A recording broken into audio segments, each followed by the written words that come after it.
At the beginning of the story, we're introduced to a clan of swordsmen that rules half the world, known as the Run Candles. The members of this clan are born with powerful bodies and exceptional talent, becoming a dominant force thanks to their martial arts. Battles, raids, and even territorial domination make up the brutal world where only the strongest survive. And it was in this very clan that our protagonist, Jean Runcandle, was born. He's the youngest son in the family, and during the selection ritual, the event where a child's future is foretold, he chose the patriarch's sword. That choice marked him as someone destined to lead the clan. His father became very interested in his decision, and Jean truly believed his future would be filled with achievements and victories, but reality turned out to be nothing like he imagined. Despite belonging to a prestigious clan of swordsmen, he had absolutely no talent with a sword. That left the entire Runcandle family stunned. How could a Runcandle descendant be that bad with a blade? So, over time, he started gaining the reputation of being the shame of the family, the weakest Runcandle. His siblings constantly mocked and laughed at Jean, all because he had no sword talent. One of them even joked that someone who chose the patriarch's sword shouldn't be so weak. They were twins. The white-haired one asked where the special sword he chose during the ritual was, but since Jean had no talent, he could only use a wooden practice sword. That made his brothers ridicule him even more. Jean stays silent, but his brother starts hitting him, demanding he answer whenever his older brother asks a question. After finding Jin's sword training notes, he bursts out laughing, saying that Jin's efforts would never amount to anything. When Jean asks his brothers to give back his notes, the other brother snaps his wooden sword in half. His excuse is that people with no ability shouldn't be given chances. When Jean tries to react, the other brother grabs him by the hair, because Jean had dared to say they didn't need to go that far. His brother answers, "What do you mean we don't need to?" The torment from his older siblings and Jin's pathetic sword talent made his life a living hell. He believed none of that mattered, though, and that he just needed to work hard to prove his worth. He thought that with enough effort, he'd finally be recognized and respected by his family. But then, one day, he is expelled from the clan. Standing before the closed gates, he remembers what they told him, that since his hard work was admirable, they wouldn't kill him. At 23, Jean becomes a wandering drifter with no direction. After some time, he meets his master and discovers something unbelievable. Even though he had no sword talent, he did have a talent, magic. But that talent was forbidden within the clan. 3 years pass, and Jean learns that by connecting nature's mana with a mage's mana, it's possible to restore his energy and strengthen his spells. During one of his training sessions, a dark energy takes over the room, and everything around Jean turns pitch black. A mysterious figure appears behind him, and when Jean asks who's there, the being introduces himself as Soderette, the Master of Shadows. He already knew who Jean was and asks if he would be willing to form a pact. Not only would Jean gain spiritual powers, but his curse would also be lifted. Here, we discover that Jean had been cursed in the past, and, because of that, had never been able to use his true talent, which led everyone to believe he was weak. When Jean asks about the curse, Soderette explains that it's called the Blade Illusion, a curse that suppresses sword talent. For a member of the Runcandles, that's extremely painful. Then Soderette reaches into the curse and removes it, saying that it was the reason he was drawn to Jean in the first place. He declares that from now on, no curse will ever torment him again. After freeing Jean, the being says that Jin's destiny has always been to become the magic swordsman of the century. Soderette tells him he will watch his journey with great interest. When Jean returns to his room, he grabs a sword to test whether everything he just heard is actually true. Outside the room, he starts swinging the sword, and right away he can feel the difference. It was exactly like Soderette said. Now the sword didn't seem to have any weight at all. Honestly, it felt like he was just moving his arm. As he kept testing out his attacks, he realized that if he used magic on top of it, he'd definitely be on a whole different level, and that now his training would finally show real results in swordsmanship. In that short practice session, he finally understands that his hard work could actually pay off now, that he could really become a great swordsman. But, man, on the next page, we see 3 soldiers, and on the next one, we see Jean screaming, blood pouring from his eyes. Hearing more screams around him, he notices his body suddenly feels extremely heavy. For some reason, he had been attacked without even seeing it coming. Buried under chunks of debris, he tries calling out to Soderette.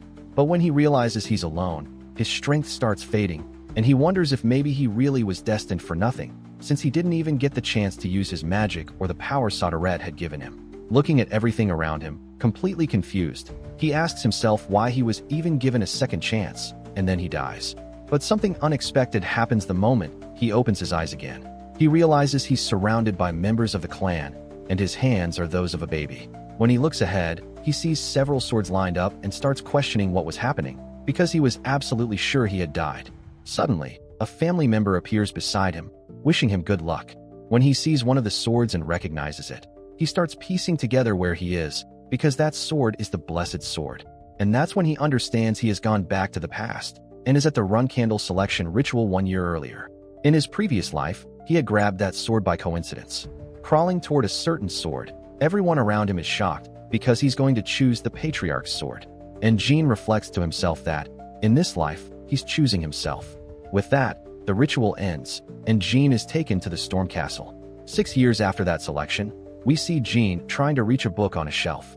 As he drags over a chair to climb up and grab it, he starts thinking about how 6 years have passed since he came to the Storm Castle. He's supposed to stay there until he turns 10, and being stuck in that place for so long was painfully boring. But suddenly, he hears the maid screaming. When he goes to ask what happened, she says she found a dead bird in his room. When Jean sees the body, he realizes the bird had been stabbed multiple times on purpose. Inside that castle, only 2 children were capable of doing something that cruel. Right then, his 2 brothers, the same ones who used to torment Jean, show up smiling. They say they were sad that the maid found the gift before he did. The black-haired one is named Dayton Runcandle, 9 years old, and the white-haired one is Raytona Runcandle, also 9. With heavy sarcasm, his brothers ask Jean if he's so moved by the gift that he's about to cry. Jean starts remembering his past life and how those 2 behaved. They earned a notorious reputation after becoming flag-bearer assassins. The very idea that 9-year-old boys killed an innocent bird just to mess with him makes him extremely tense. Jean doesn't answer. So Raytona asks if he thinks he's superior just because he chose the patriarch's destiny. And if he picked that sword, why is he still walking around empty-handed, not carrying any sword at all? Jean mutters something very quietly, and Rayton leans in to hear him better. When he puts his hand on Jin's shoulder, he gets ready to punch him. But Jean grabs his fist with one hand. A dark aura bursts around him, and Jean tells them they're being too loud, so they should shut up. Out of nowhere, he punches Rayton with such force and speed that the kid can't even see the blow coming. When Rayton tries to react, Jean just keeps hitting him nonstop. He says that even though he's held himself back all this time, he's not putting up with this kind of provocation anymore. Then, after landing a punch straight to his stomach, he tells them to never cross his path again. And then one of the guards arrives and asks what was going on in that place. Jean cancels his power and says that, out of nowhere, they just started fighting each other and suddenly fell to the ground. The soldier then says he's sure that's exactly what happened. Jean simply looks at him and asks if he didn't hear what he just said. The 2 started fighting each other and ended up collapsing on the floor right in front of him. The soldier, seeing the situation, says that it's just as expected. Even the youngest of the Hankendels is brutal, and he pretends to accept the explanation, saying that must be what happened. And when he moves to take the brothers to the infirmary, Jean tells him not to take them there, because they had a different destination, and asks the soldier to follow him. The 2 then walk out into the rain, and Jean begins digging a grave for the dead bird, leaving his brothers lying nearby. The soldier questions Jean, asking if he really intended to leave them there, since the storm was getting worse. Jean simply replies that they needed to understand the weight of their actions. So the soldier, loyal to the family, decides to accept Jin's decision and follows him back toward the castle. On the way, he starts to wonder if he really saw things correctly. The energy Jean released earlier wasn't aura, but it could have been mana. If that were the case, then this wasn't just a childish fight, and maybe he should report everything to the patriarch. Meanwhile, Jean watches from the window and comments to himself that it was exactly what he expected. That soldier definitely would report everything to his father, because he wasn't just any knight. He was Can. He's called Can, the guardian of the family, and since what he had seen looked like magic, there was no way he'd ignore it. But Jean wasn't worried, because that wasn't magic at all. It was spiritual power, the manifestation of his contract with Sodaret. And since the contract carried over into this life as well, thanks to it, he had escaped the blade curse again. And now that his talent had no limits, the Fool of the Hankendels no longer existed, and his entire path would be completely different. As Can reported everything to his father, the patriarch ordered all the knights to be summoned, because he wanted to see the youngest of the Hankendels personally. So the elite knights, the Hankendel children, and all the subordinates begin gathering. Everyone was there just to witness one child, and the patriarch headed straight toward the castle for the meeting with his son. As they were moving along, Mary, one of the sisters, asked Deepu's, one of the brothers, if he knew why they were going to the castle, especially since even Luna, another sister, seemed to know what was happening. Mary says she had been busy taking down mages earlier, and Deepu's comments that it couldn't be because of the twins, since they wouldn't even be going to the castle for another year. Looking at the situation, Deepu's assumes they were probably going to see their youngest brother, Jean. Mary becomes curious. Why the youngest brother? Deepu's reminds her that Jean was special because he had chosen the Patriarch's sword during the selection. But Mary says it shouldn't be just because of that, given that the Patriarch summoned every member. As they keep discussing, Luna tells them both to be quiet because they're making too much noise and orders silence. Mary then begins thinking to herself that if the leader of the clan decided to see her brother personally, then he probably had more value than she thought. Back at Castle Dill, the nursemaid says she can't believe the Lord was coming personally to see the young master. Jean says he doesn't even know why he's coming, though in his thoughts he assumes that Can reported the possible use of magic to his father. Since Can is a fair and just person, he didn't outright claim Jean used magic. He simply suspected it. And now the clan leader was coming in person to see what kind of power Jean had, whether it was human aura. But Jean thinks this wasn't mere curiosity. In reality, his father wanted to evaluate this ability to see if Jean could contribute to the clan's prosperity. When the castle doors open, all the soldiers bow to the Patriarch. As soon as he arrives and receives some information, he orders the twin brothers to be brought in first. The two kneel before their father, who immediately questions them about the fight they had with Jean. He orders them to explain their mistake in the situation. But the brothers look at each other and say they made no mistake at all. They claim Jean attacked them first. On top of that, during the attack, Jean seemed to be using some unknown ability that wasn't aura but looked like magic or something similar. And since magic was taboo within the clan, they try to turn their father against Jean, arguing that he should be interrogated before he hides anything else. However, their father tells them that they need to keep certain things in their hearts and minds, and that if they keep acting this way, they'll never survive in Hankendall. Right after that, he orders them to bring Jean into his presence. As Jean walks slowly toward the hall, he begins thinking about his father, Soren Hankendall, the strongest and coldest man he has ever seen, because he wasn't just the most powerful being of his era, but a human who reached the level of a demigod. He is known as the Genesis Knight, and they say that although he was once an ordinary man, when he reached that level, he simply lost all emotions. The only thing left was his obsession with the prosperity of the clan. And for a father like that, in his past life, Jean meant nothing. But in this life, things were different. As soon as he enters the hall, Jean bows before the Patriarch. Soren then asks why Jean addressed him as Patriarch and not Father. Jean explains that more than 100 people from the clan had visited him already, including his siblings. He figured this was an official visit from the Patriarch, so he decided to act accordingly. But his father simply says he came to the castle for other reasons, and for now, Jean should call him Father. Then, the father asks Jean the same question he asked the twins. What was their mistake in that fight? Jean replies that everything was just a matter of repayment, because within the Hankendall clan, one must return everything they receive. It could be kindness or even hatred. After hearing that answer, the Patriarch orders everyone to leave the hall, keeping only the two of them inside. The other soldiers are shocked, because this meant the boy passed the Patriarch's test. The Matriarch then states that when the Patriarch gives an order, everyone must obey immediately. Mary is impressed by the situation and comments that her brother is truly remarkable, saying she might need to reconsider her opinion of him. After everyone leaves, the Patriarch says he sent them away because he wants to ask Jean a personal question. He explains that Jin's brothers told him he possesses an unknown ability that looks like magic, reminding him that magic is forbidden in the clan since those who use magic never reach the peak of swordsmanship.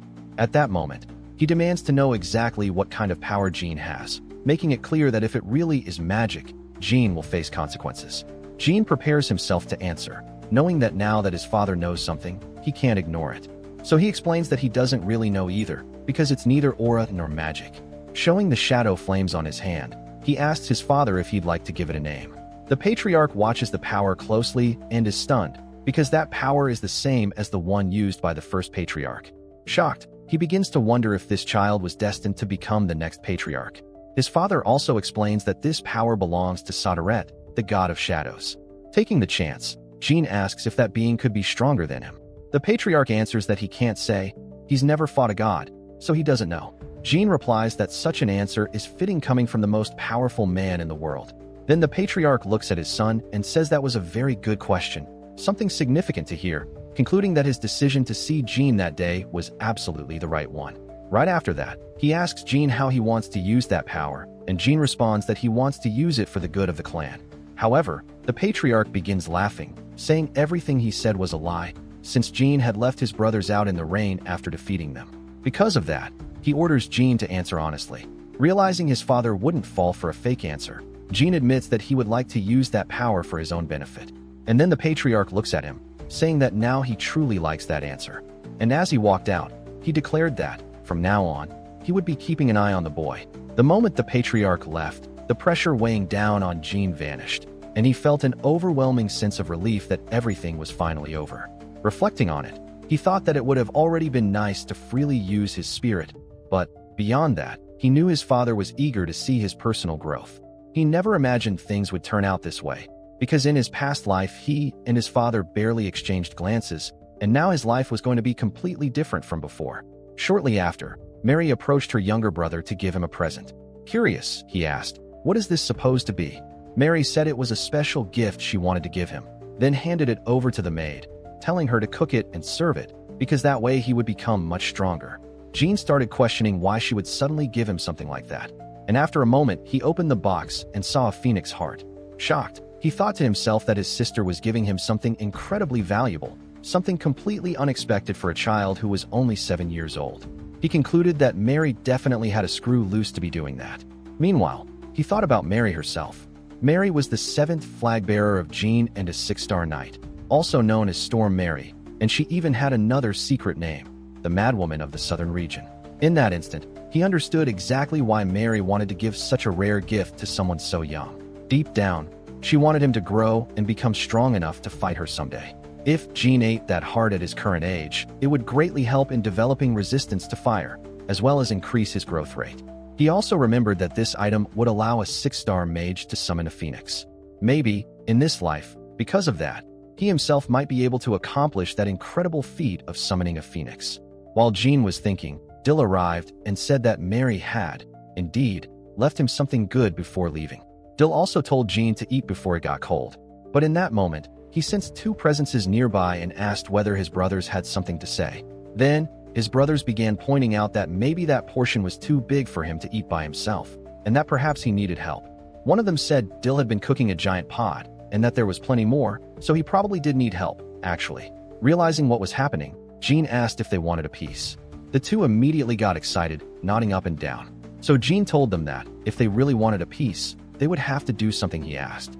A short time later, his brothers were out digging a hole in the ground, grumbling to themselves. They wondered what would happen if someone found out they were digging in that place. But they concluded that, in the end, if they actually got caught, the one who would suffer the most for it would be Jean. So maybe it wasn't that bad. And even with doubts, they agreed that the meal was worth it. While digging, they ended up discovering some kind of underground structure, and a stone rolled into a hidden room, revealing a condensation tube where someone was trapped. And that being had the same aura Jean emanated. When night fell, the maid nearly jumped in shock when she saw the 2 brothers covered in dirt. Jean welcomed them back, saying they were faster than he expected. Annoyed, they told Jean to shut up and hand over the soup since they had done their part. Jean said he left it right there, and when they looked at the food, they saw only 2 spoons with a tiny bit of soup. Disappointed, they said it looked more like a teaspoon, and it was way too small. But Jean reminded them that he said he would share, and he never specified how much. So, technically, he fulfilled his part of the deal. With no other choice, his brothers thanked him, though they were clearly furious. Meanwhile, Jean stepped into the rain and walked toward the spot they had been digging. He figured his brothers would do it anyway, but they actually did exactly what Jean instructed. Examining the structure, he concluded that a star spell would be enough to proceed. Then, he released the mana he had accumulated and cast a spell that shattered part of the wall, revealing a hidden door. And well, without hiding his excitement, he realized he had finally reached the secret handcandle library, a place he had never been allowed to enter in his previous life. As he approached, he remembered that his brother said he needed an activation key. And so he began to recite the phrase, which was basically, "A child of handcandle has come to console Murakan." And immediately, the door opened. This library was so important because it held a collection of the clan's secret tomes, records of the defeated handcandle bloodline spanning 1,000 years. Only the flag bearers had access to this library and its knowledge. In his past life, his older brother told him it was pointless to know about this place, since he would never become a flag bearer. But thanks to the bits of information his brother had shared, that knowledge was now incredibly useful. While exploring the area, he bumped into the condensation tube and saw the man trapped inside it. When he noticed that the figure had scales, he started questioning whether that thing was even human. As he touched the glass, he somehow managed to communicate mentally, asking what that being was doing there. But then, suddenly, he remembered the keyword, the phrase about consoling Muraken, and he wondered if the being inside the tube was actually the dragon Muraken. He had heard Muraken was defeated by the first patriarch and entered a deep slumber afterward. But now, faced with all of this, he began questioning whether any of it was actually true. Still, he told himself that this wasn't the time to think about that, and that he needed to look for the secret tomes. However, before he could dive deeper into the search, something unexpected happened. The body inside the tube moved slightly. After a long search throughout the library, Jean finally found what he was looking for. Secret tomes from every type of clan. And he started with the renowned swordsman clan, the Cuj clan. When he began reading, he realized the book was a bit difficult to understand, as it contained 3-star theories. And even though he wanted to take the book with him, he knew that stealing it would get him caught. So he decided he would copy all the important parts whenever he visited the library. After several days going back and forth to the library, on one particular day, while he was reading, he felt a presence inside the room. Shocked, he began to wonder who could possibly be inside the castle library at that hour. Then a terrifying man appeared on the other side of the door, asking who Jean was. At that moment, Jean realized it was Muraken, and he couldn't understand what the dragon was doing there, because in his previous life Muraken never managed to leave that tube. Trying to stay calm, even though he was terrified, he remembered that Muraken was known as the clan's guardian, and that if he acted like an innocent child, the dragon wouldn't do anything to him. But Muraken could hear Jin's thoughts and became furious at being called a guardian. He grew extremely irritated, asking why the handcandles treated him that way. He demanded to know how the clan dared to teach people that story. Still, as angry as he was, he couldn't take it out on a child, and he knew that. Trying to calm himself, Muraken said he woke up only because he sensed a pleasant smell. It had been a very long time since he'd felt something like that, but after seeing that it was just a child, he found it strange, because the scent was that of spiritual energy. And even though he had been asleep for 1,000 years, he knew that smell could only come from someone who had formed a contract. When Jean realized that his spiritual energy had awakened Muraken, he decided to test something. He manifested his energy in front of the dragon and asked if that was what he was talking about. He continued, explaining that his father said this power belonged to the god of shadows, Lord Sodaret. Hearing that, Muraken was completely stunned, demanding to know if this was some kind of joke, since the fated contractor of 1,000 years was nothing more than a little kid. Having no choice, given that the chosen one was a child, Muraken said there was an ancient promise between him and Sodaret. That promise forced him to assist the contractor of the god of shadows, and unfortunately, that person was Jean. He added that he would explain the details later, because the whole situation had left him extremely confused and a bit dizzy. And also, since Jean was still a child, Muraken figured he would have trouble understanding everything at once if he explained it immediately. But before ending the conversation, he decided to introduce himself properly, declaring that he was Muraka, the representative of Sodaret, the last descendant of the first beings of Shadow, and that, according to the promise made 1,000 years ago, from this day on he would remain by Jin's side. Realizing he now had an actual shadow dragon standing with him, Jean also decided to introduce himself formally, stating that he was Jean Handcandle, the 13th and youngest son of the Handcandles. And with that, he greeted the dragon by placing his hand on Muraken's claw, sealing the start of their partnership. And well, at that moment we start learning more details about Muraka and why he was so important. The Storm Castle was originally named after him, and in the past, Muraka had been a powerful ruler who dominated the region for many years. However, years ago, he was defeated by the first patriarch of the Handcandles, Timar Handcandle. After that defeat, he fell into a deep sleep, but despite having fought each other, they were not enemies. In truth, the dragon had been a friend of the first patriarch. Usually, a contractor of a god is always accompanied by a guardian dragon, but Sodaret's dragon had always been a mystery. And now everything made sense, because in reality Sodaret's dragon had been asleep all along, and thanks to Muraka awakening, Jean had essentially gained a dragon of his own. After some time, he returned to the guardian carrying some snacks, thinking to himself that now that Muraka was with him, he should clear up every question he had about both Muraka and Sodaret. After a few months of Muraka's awakening, Jean kept visiting the library in secret and began asking directly about the battle against the first patriarch and why they fought. But the dragon said that it had been 1,000 years already, and he didn't remember. And well, since they had known each other for months now, Jean at least realized that Muraka was completely obsessed with strawberry pie. Muraka then asked what Jean was doing there, and Jean explained that he was transcribing the texts, copying everything instead of taking the secret tomes with him. Because if he removed any of the books, there was a good chance someone would eventually discover he had been going there. This made Muraka curious.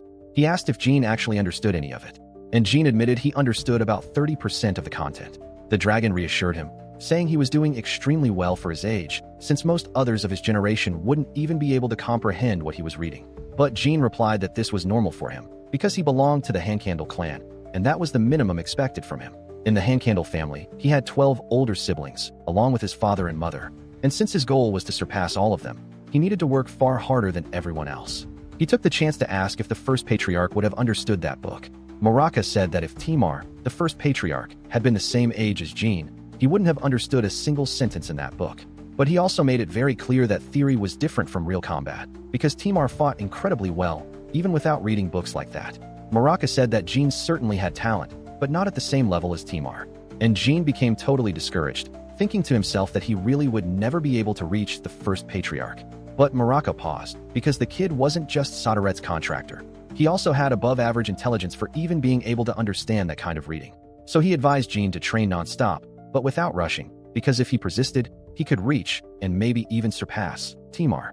Jean then looked at Muraka and asked if he really believed that. And Muraka said of course he did, and asked if Jean knew Sodaret's nickname. Sodaret's nickname was Infinite, and he explained that since Sodaret's power had no limits, the same applied to his contractor. Then the dragon told Jean to stop feeling discouraged, and said he would teach him a new ability to lift his spirits. And well, this ability Muraka was going to teach Jean was known as spiritual release. Jean became curious and asked, what exactly is that power? Muraka explained that the skill was essential for any user of spiritual energy, and that it was basically the fundamental principle of spiritual control, but at the same time something extremely dangerous if used without training. So Jean, still curious, asked what the first step was, and then Muraka starts explaining that Jean needed to learn mana release before anything else.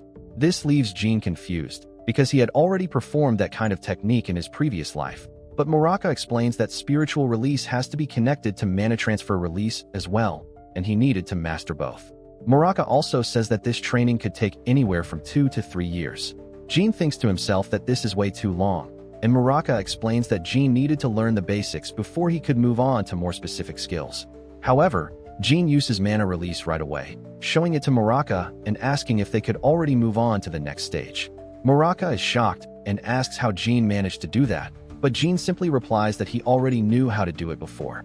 Muraka, now curious, then asks if by any chance he is also able to use mana transfer, and Jean shows that yes, he can. And Muraka is completely stunned by this, since only the brightest prodigies can pull that off. Recognizing the kid's talent, Muraka finally decides to teach him spiritual release.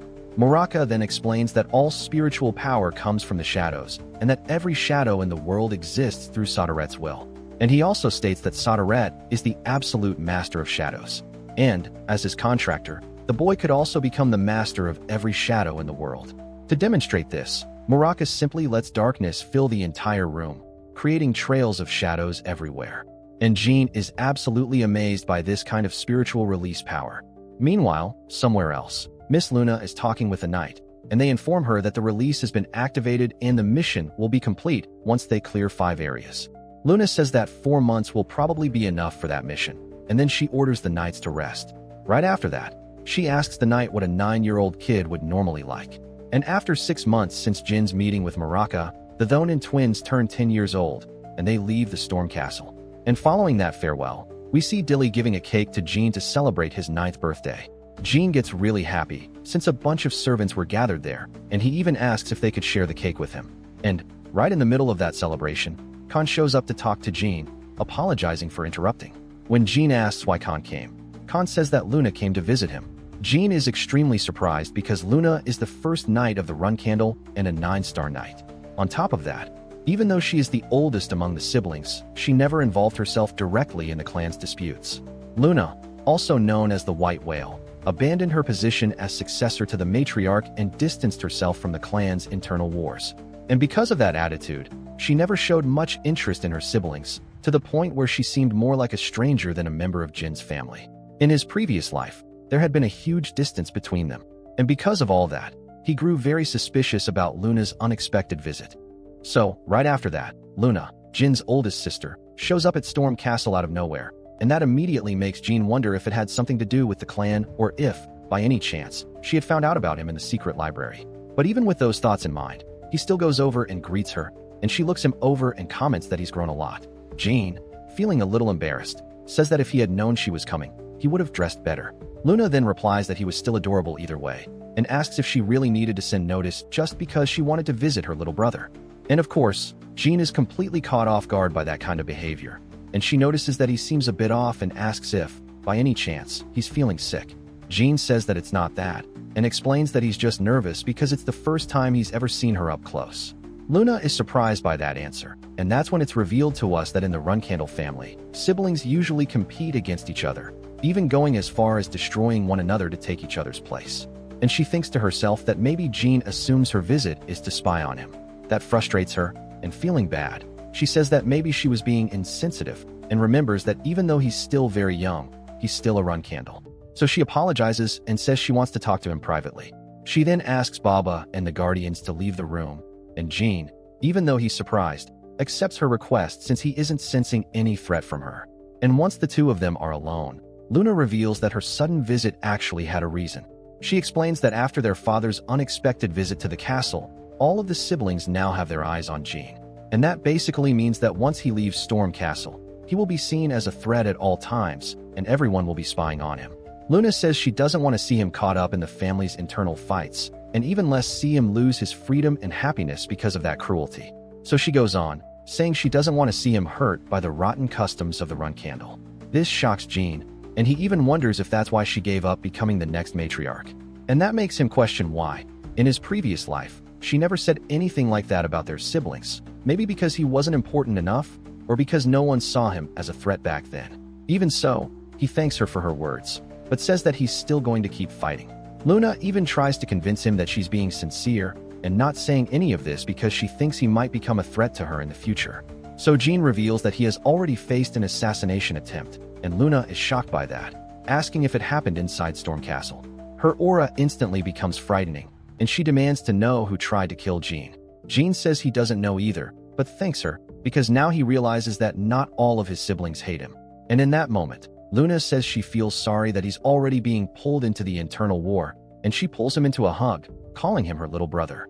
Jin finds it strange seeing Luna act like that, but she quickly stops and says she shouldn't be talking about such heavy things on such a special day. Jin then wonders what she means by that, and she says she already knew it was his birthday, and that's exactly why she came to visit him. And then she gives him a present, a blue gemstone pendant necklace, and when Jin asks what it is, she tells him to turn around, and explains that if he ever finds himself in a hopeless situation, all he has to do is crush that blue gem, and no matter where he is, she will run to help him. And she also makes him promise to always keep the necklace on him, then wishes him a happy birthday again, and the two of them enjoy that moment together as siblings. They eat cake together, and after the party, Luna leaves, and Jin heads over to Maraka. Maraka, extremely curious, immediately asks what that necklace is, and Jin says it was a gift from his sister. After examining the jewel up close, Maraka says it's extremely rare, explaining that it's an artifact from one of the rarest demonic beasts in existence, and that 1,000 years ago many people died trying to obtain that item. Jin asks if it's really worth that much, and Maraka says yes. That necklace could help a lot. For example, letting people below 5 stars strengthen their magic, and even assist in summoning. Jin is surprised by Maraka's knowledge, and Maraka explains that he lived during that era, so he knows that story very well. Then Maraka concludes that whoever gave Jin that necklace clearly has a powerful aura, and whoever it is, they're extremely strong. So Jin tells him it was his sister, surprised by Maraka's reaction, and Maraka casually asks if she also noticed his presence. That makes Jin a bit nervous, worried that she might report it to the clan, but Maraka tells him to think about it. It wouldn't make any sense for someone to expose a person they just gave such a precious gift to. Then we cut to outside, where Luna is leaving, and she really is thinking about the strange energy she felt inside the castle. But she also reflects that, if Jin knows anything about that power, he probably won't say anything to her. And well, she thinks that no matter what he does or what he becomes, she'll always be by his side. And Jin starts reflecting that even though his time in the castle was incredibly boring, in the end it was worth it because he gained so much. His father's recognition and attention, Merlin's phoenix heart, a new bond with Luna, and even his meeting with Muraka, the Black Dragon. Things he never could have dreamed of in his previous life. Then, after some time, Jean finally turns 10 years old, and he continues his training as preparation to head to the main house. And during that period, he ends up facing Khan, the royal guardian of the Runcandle family, and he actually does pretty well.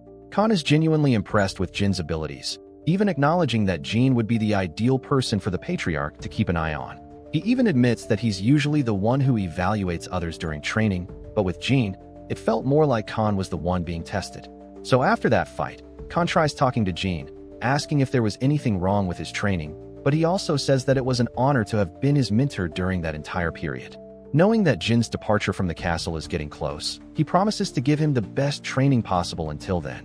And Jean says he's really counting on that kind of training. Then we move to a scene where Jean sticks his finger into a fireplace flame, and at that moment he realizes he's immune to fire. His nanny gets worried and asks if he burned himself, but Jean says that, to him, it felt like touching warm water. She's incredibly surprised and happy to see that Merlin's gift is actually taking effect in Jean, since it was the first time she had ever seen the Phoenix Heart's benefits in action. Jean comments that it's also his first time experiencing something like that, and he figures he's already absorbed about half of that power and would probably finish absorbing it in a few years. Then Jill and his nanny announce that they will be leaving early at dawn, and if he needs anything, he can just call for her. Seeing the piles of books on his bed, she asks if he'd like her to pack them for the trip, and Jean says yes. Then she also mentions that she'll be making a dessert pie for that night's dinner, which reminds Jean of something. He leaves the room, saying he'll be right back. Jean heads to the library entrance to inform Muraka that they'll be departing the next morning. Muraka then says he would never forget that. And of course he remembers. After all, he's been waiting for this for centuries.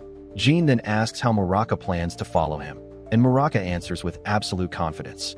He tells Jean not to worry, because even though he's weakened, he's still the legendary Black Dragon, and he'll make sure he isn't discovered.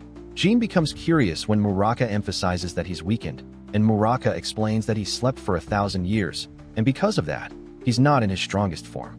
Jean asks if he can ever recover 100% of his power, and Muraka says yes, but that depends entirely on Jin's rate of growth.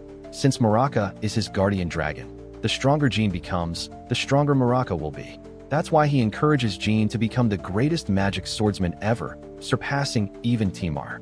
This reminds Jean of something he heard in his past life. Basically that the Runcandles were originally magic swordsmen, and the first patriarch was the strongest among them, a secret almost no one knew.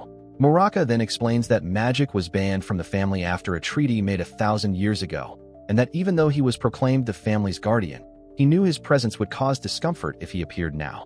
Even though everyone once revered him, things would be very different these days. Jean then asks what they should do about the empty tunnel where Muraka lives, since it could be discovered now. Muraka says he'll use draconic magic to create a clone of himself, and even though maintaining that clone for long would be difficult because he's weakened, he'll do everything he can until Jean becomes stronger, and that way, both of them will grow stronger together. Jean thanks him and gives Muraka a gift, a pie he really likes, along with some wine he secretly took from his nanny. He tells Muraka not to overdo it, and Muraka says he's delighted that Jean was the one who awakened him. Then he asks Jean to introduce him to his nanny someday, and Jean says he'll think about it. The next day, Dilly, Jin's nanny, told him that once he returned home, his routine would be completely different. He wouldn't have the same freedom he had back at the castle, and his life was about to get a whole lot more demanding. So Jean told her not to worry, because he was ready to work hard. Dilly then said she would push herself for his sake too. And right at that moment, Knight Jeromeo appeared, introducing himself and saying he was the one who would take Jean to the Garden of Swords, where the main Runcandle residence was located. Jean thanked him, and they left together on October 30th, 1790. While on the road, they realized that the heavy snowfall might interfere with the teleportation spell, and that could force them to stop in a nearby village. But during the trip, something suddenly slammed into the carriage, and it was nothing less than an ambush. They were forced to stop on the spot. Dilly tried to calm Jean down, telling him that the ones protecting them were Jeromeo and Holtz, both 7-star knights. And Dilly, who was also very strong, was there too. She emphasized that among the enemies, there were about 20 warriors and mages, and there was also a chance that archers were hiding somewhere. But, even so, no one there would ever be stronger than a 7-star knight, since that region was well known for them. But Jean noticed something off, and he told her they needed to get out of the carriage immediately. He reminded her that a true run-candle knight would never leave a member of the family's bloodline alone. And that could only mean two things. Either they were fake knights, or they were traitors. Jean also suspected there might be some kind of trap or device planted inside the carriage, which was why they had to escape quickly. And well, she was shocked, but she instantly understood the seriousness of the situation and, as a loyal servant of the Run-Candle family, she declared she would protect Jean with her own life. So she activated her weapons, which were basically Wolverine claws, and asked him to forgive her if she had to be a bit rough. Then she grabbed Jean and leaped out of the carriage. While running, she emphasized that she would probably be punished once they reached the main estate, but he told her it wasn't the time to worry about punishment, and that they needed to find the two knights first to confirm his suspicions. And Jean remembered that if he truly was the primary target, the perfect moment for the attack would be exactly when they stepped out of the carriage. But all that silence as they were fleeing felt incredibly strange. And just as Dilly understood what Jean meant, the red-haired man appeared, shouting for them to hurry up and find Jean Run-Candle. He ordered a team called Group 3 to block the path on the left. When Jean saw the emblems on those enemies, a leaf and a black beast, he recognized them as the Digital Magic Clan and the Black King mercenaries. And then, one of them spotted Jean and confirmed he was still alive.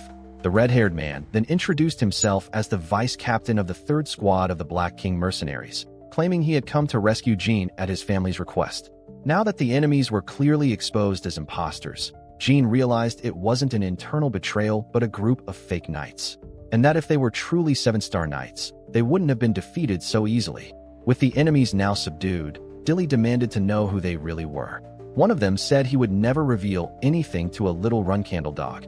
Dilly then asked Jean what he wanted to do with them, and Jean simply ordered her to kill one of them, and to rip the arm off the other and bring it to him. So Dilly obeyed her master's command, and when the second man tried resisting, she tore off both his arms, stomped on his chest, and dragged him over to Jean. Then Jean stated that whoever sent them had underestimated their enemies way too much, because if they wanted to kill a Run-Candle heir, they should have brought at least 1 or 3 8-star knights. The man then said that this was supposed to be more of a warning. The era of the Run-Candles was about to end soon, and Jean, coldly, said he agreed. He also wanted the end of the Run-Candle era, but only so he could begin his own, the era of Jean Run-Candle. And then his enemy, furious, praised the great Zipful. Jean reflected that the Zipfuls were a magic clan that ruled half the world and, unlike the Run-Candles, who pursued the pinnacle of swordsmanship, they sought the pinnacle of magic. And 1,000 years ago, after the death of the first Run-Candle patriarch, the Zipful launched a humiliating pact that banned magic from the Run-Candle clan. Because of that, the Zipfuls became the Run-Candle's historic enemies, and Jean pointed out that everything finally made sense now. Only a follower of the Zipfuls would try something as bold as attempting to kill a Run-Candle heir. So, telling Dilia to get rid of the man, he said it wasn't worth the effort to interrogate him. She followed her young master's command, and Jean thought to himself that, although strikes from the Zipfuls against the Run-Candles were common, this particular attack felt different. And that made him suspect that maybe there was another traitor involved. Someone with such a special ability that they could fool a 7-star knight. After carrying out every order, Dilia gave a brief report, and Jean used that moment to approach the mercenary vice-captain to thank him for helping create the distraction that allowed him to escape. He promised that once he returned, he would report everything to the clan, and they would reward the mercenary handsomely for it. The vice leader, still shocked, said he'd do his best, but he couldn't help wondering what kind of kid Jean even was. After all, even though he was just a 10-year-old boy, visiting the castle for the first time, Jean already carried himself with confidence, authority, and a genuine presence fitting for a Run-Candle heir. And maybe, in the end, his dream of ushering in the era of Jean Run-Candle wasn't just a child's fantasy. So Jean simply ordered all the soldiers to stay alert until they reached the gate. No messing around. That made some of the soldiers irritated, and Dilia glanced at them and told them they could go ahead and move out. Feeling a bit embarrassed, the soldiers agreed and continued. Some even wondered if it was a problem to leave those imposters behind. But Jean only replied that it was fine, because dead or alive, they would serve as an example to any future traitors. He also praised Dilia for her good work, and she informed him that if they kept walking for 2 hours, they would reach a village. Jean even said it would be better for them to wait there until the snowstorm passed. After that, he reassured Dilia, telling her not to blame herself for everything that happened during the trip. After all, not even Khan, who was a 9-star knight, noticed that trap, so it would be even harder for a 7-star warrior like her to catch it. He also said it wasn't a problem that she explained the rules of an escort, because she wasn't a guardian knight. Even so, Dilia apologized to him again. And that made Jean think to himself that she was still exactly the same as before. He remembered that, in his past life, Delia had always been just a nanny, and because he had no talent, she ended up being completely underestimated by the clan. And on the day he was expelled from the Runcandle family, she was thrown out as well. And even then, in the middle of all that, she still apologized for not serving him well enough. He didn't want to be too harsh with her, but now things were different. Delia needed to mature. And then Delia once again said she accepted whatever punishment the young master decided. But Jean, at that moment, shouted for her not to blame herself, and that it was an order. Because even though she was his nanny, she was also his only guardian knight right then. And if she kept focusing on tiny mistakes, she would never be able to accomplish her mission in the future. After hearing those words, Delia promised she would work hard to improve and correct this failure. And with that, Delia even realized that Jean genuinely cared about her. She felt encouraged by that, and Jean felt relieved seeing her pull herself out of that guilty mindset. When they arrived at the inn, Jean began thinking again about those fake guardians and how, if his suspicions were right, there was a good chance someone else was involved. He immediately thought of the shapeshifter Bulvard Gaston, and, well, transformation magic was something that belonged to dragon magic, and even then, only a few dragons could transform perfectly. Bulvard was the only one who could achieve a flawless transformation and used that ability to commit countless crimes. That made Jean uneasy, because, in his past life, Bulvard was only captured when Jean was 20. And more importantly, it was Vermont's special forces who captured him. And if Jean managed to convince Bulvard to switch sides, he could be incredibly useful. But at the same time, there was no reason to trust someone who had already tried to kill him. So, before Bulvard committed any serious crime, Jean needed to figure out whether something had changed in this new timeline. And while he was thinking about that, Delia told him she would wait outside in case he needed anything. But before she even stepped out, Jean had already knocked out cold and fallen asleep. Then out of nowhere, a cat started meowing at the window, and this cat was basically walking on two legs. He remembered right away that Muraka said he would shape-shift to keep an eye on him. So, noticing that the cat looked way more like a person, he asked if Muraka had turned into that cat. He opened the window and let the cat inside. Jean said he didn't expect Muraka to take that form and admitted he thought he would transform into a knight or a servant. But Muraka reverted to his real shape and explained that if he had done that, the knights would have noticed immediately. And while he was talking, he suddenly tripped and smashed his face right into the edge of the window. Delia rushed in, startled, and the moment she saw a stranger next to Jean, she didn't hesitate. She activated her claws and lunged straight at Muraka. She demanded to know who he was and what he was doing there. And while Jean tried to stop her, Muraka suddenly recognized Delia's name, remembering those strawberry tarts. And so he and his strawberry tart finally met face to face. Delia immediately made a disgusted expression, completely confused. And Jean, annoyed, said everything had gotten totally out of control. His guardian was basically flirting with his nanny right in front of him. So he introduced Muraka as the Black Guardian of the Runcandle clan. And Muraka clearly already knew who Delia was, considering he called her his strawberry tart. Not knowing how to react, Delia apologized for being so aggressive. But Muraka told her not to worry, since he had already forgiven her. When she asked why he called her that, he replied that it was because she made the best strawberry tarts. And at that moment, Delia finally understood why Jean asked for that tart every single day. With Delia still extremely confused, Jean asked her to sit so he could explain what was going on. Then he told her everything. The magic contract, the bond with the dragon, the secret that couldn't be revealed to the clan. She was incredibly happy for her young master. And Jean added that now she was his partner in crime, and the secret needed to be protected no matter what. She agreed and promised she would be careful. Muraka then tried to break the tension, saying there was no need to be so dramatic. And Delia asked if the earlier noise came from his transformation. But he got embarrassed and admitted that he had actually just tripped and hit his head. So Delia, suspicious of that answer, whispered to Jean, asking if they could really trust that dragon. Jean simply replied that they probably could. With that, they continued their journey and arrived at the transfer portal of the Mythal Kingdom. They thanked the mercenaries for the support. They said the reward would be arranged as soon as they arrived at the Runcandle Castle. The mercenary leader also said it had been a great experience for them, and that he was excited to see what the future held for that promising young Runcandle. Then the vice leader took the chance to ask Delia a question directly. He wondered why someone as skilled as she was would leave the Mech-Holland clan to become the nanny of that young Runcandle. Delia simply answered that there wasn't a big reason worth mentioning. Hearing that, the mercenary said he understood and apologized for the rudeness. And after all that talk, they reached the portal, where the group's identification was requested. Delia then presented a sword bearing the Runcandle emblem and asked for transport to Carlin. One of the attendants, realizing she was a servant of the Runcandle clan, said it was an honor to meet her. They were quickly guided to their prestigious seats and informed that, after waiting 2 hours, the trip would be almost instantaneous. So when Gilly and Jean sat down on the couch, Gilly looked a little worried about the situation. She was afraid that Muraka's secret, right there inside the clan, might end up being exposed, and, because of that, Jean could get in serious trouble. Jean asked if she was talking about the clan's forbidden magic, and she said yes, explaining that this was one of the few topics the clan would never forgive. But Jean said everything was fine, that he would be careful, and that he would make sure to keep that secret hidden. And at that moment, someone walked up to them. Jean immediately noticed the golden emblem on the person's clothing and recognized that it was someone from the Zippel family. The Zippel clan member sat right in front of them, and Jean said that face looked familiar. Then the boy sat down and commented that he wasn't surprised Jean didn't want to go to Hofstra, but to think he would find those pests here. Still, Jean remained completely calm, while Gilly was furious. Then Muraka, pretending to be just an ordinary cat, walked up to the Zippel boy. But when he tried to pet it, the cat slapped his hand. And when the guards reacted, the boy told them to relax, saying it was a normal reaction from an animal, and that starting a fight over something like that would be foolish, especially in front of a Runcandle. After testing them like that, he formally introduced himself to Jean as Baradin and apologized for the childish behavior earlier.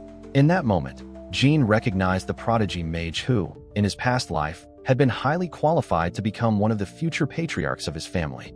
Jean was surprised to meet him so early in this life, since in the previous one he had only ever seen him from a distance. So Jean said he was also curious to know what kind of person he was, and he was glad to see that Baradin wasn't just some idiot.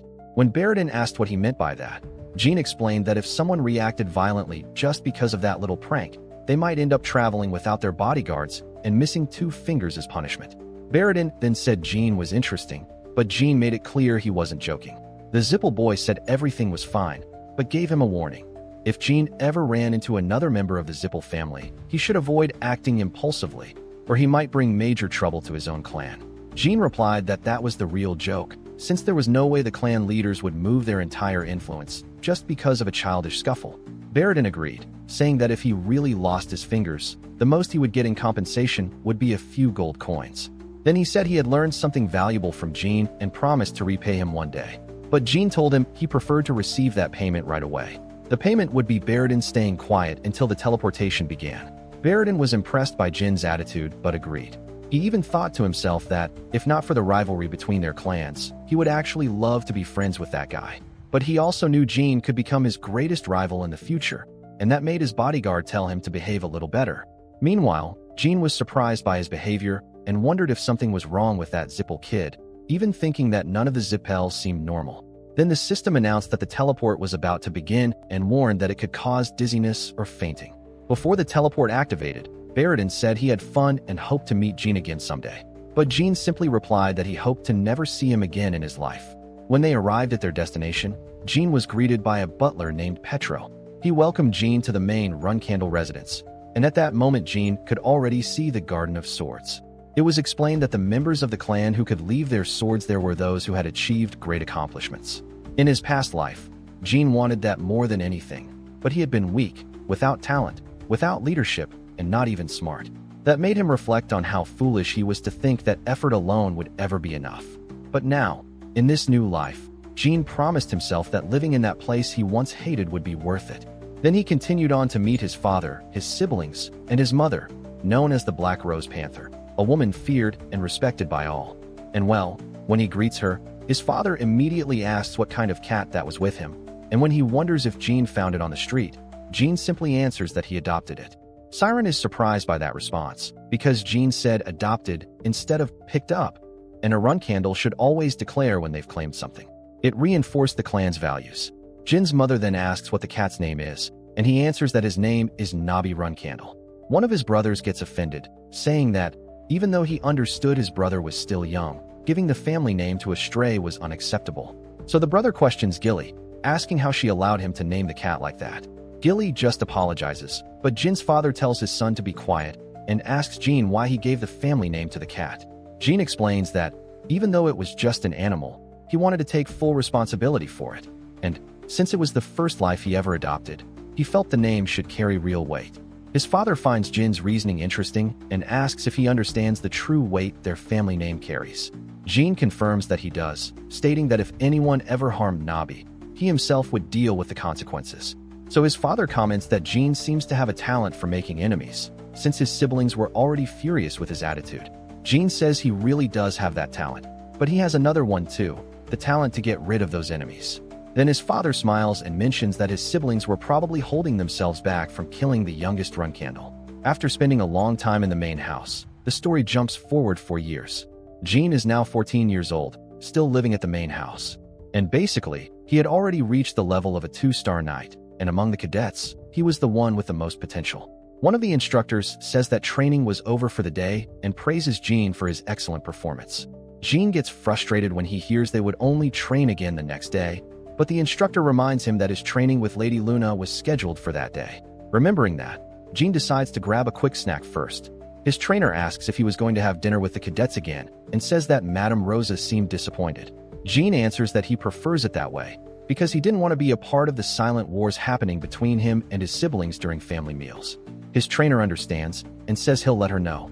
Meanwhile, a knight named Balop arrives with Jin's food. Balop was a 13-year-old commoner and was already close to being disqualified as a cadet due to his low performance in training. Jin asks if the food was good, and Balop answers yes, thanking him for being able to eat meat every day thanks to the Run Candle clan. And, of course, thanks to Jin, who shared his meal with him. So Jin tells him to stop repeating that, because he had said the exact same thing the day before. Taking the chance, Jin is honest with Balop. He advises him to be more direct when speaking, because people despised him for rambling too much. He should improve his posture and take pride in being one of the Run Candle Knights. But Balop responds that, because of his low grades and being only a 1-star, he feels like he doesn't deserve that right. Jin says that the fact that he even entered as a Run Candle cadet was already a major achievement, and that even as a low-ranked trainee, he was still more capable than many elite children out in the world. Jin thinks to himself that it wasn't surprising Balop's clan kicked him out, since he was far too gentle. How did someone that pure end up in the Hiram clan, the clan of swordsmen, and become a ruthless assassin in his past life? Jin even remembered the exact moment when Balop transformed into an unmerciful killer of the Imperial nation, and he felt shocked and sad discovering that Balop took his own life in that past life. Now Jin had a clear goal. He would not let Balop be disqualified again, because one ruined life for such a good person was more than enough. So Jin starts thinking about his own progress. He had 2 stars in spiritual energy, 4 stars in mana, and 2 stars in swordsmanship. Everything was moving steadily, and he believed he would reach 3 stars in swordsmanship in just 2 years. But before any of that, he needed to meet with Luna. And when he sees her, she says that today's training would be the same as yesterday's, but she reminds Jin that he should treat every session as if it were the very first. Jin says he understands, so she guides him to use the mind's eye to observe, explaining that, for someone who uses a sword, that kind of training was more essential than anything else. Telling him to keep his eyes closed, Jin thinks to himself that the mind's eye was something knights with 7 stars or more could achieve. However, his sister believed he could do it now. Even though he had only 2 stars, he notices she wasn't using aura to practice the drill. And, well, using aura would have been the normal thing, which leaves Jin a bit confused. Still, he decides to trust her, since he believed there was a purpose behind everything she did. And, with time, he would probably understand. At the end of the training, Luna praises Jin and says that he did an excellent job. She states that, even though she already expected a great performance from him, Jin still managed to exceed her expectations. She praises his posture and his focus during training, saying those were rare qualities for a 2-star knight. And with that, she says she hopes Jin continues to grow. Back at the training grounds, the cadets were extremely tense. That day was very important, because the score they would get in combat was crucial for their final evaluation. And if they performed well, it would be a strong sign that they become guardian knights. That's exactly why they were so nervous. For Jin, however, that day was even more important. Madame Rosa had told him that, if he managed to defeat all 10 cadets, he'd earn access to intermediate training the following year. And that alone was huge motivation for him. When he looks to his side, he notices that Balop was extremely insecure, as usual. Jin then tells him that it wasn't anything serious and assures him he wouldn't be expelled. Still, he found it strange how insecure Balop always looked. The instructor explains that the combat would be divided into 3 rounds, switching partners each time.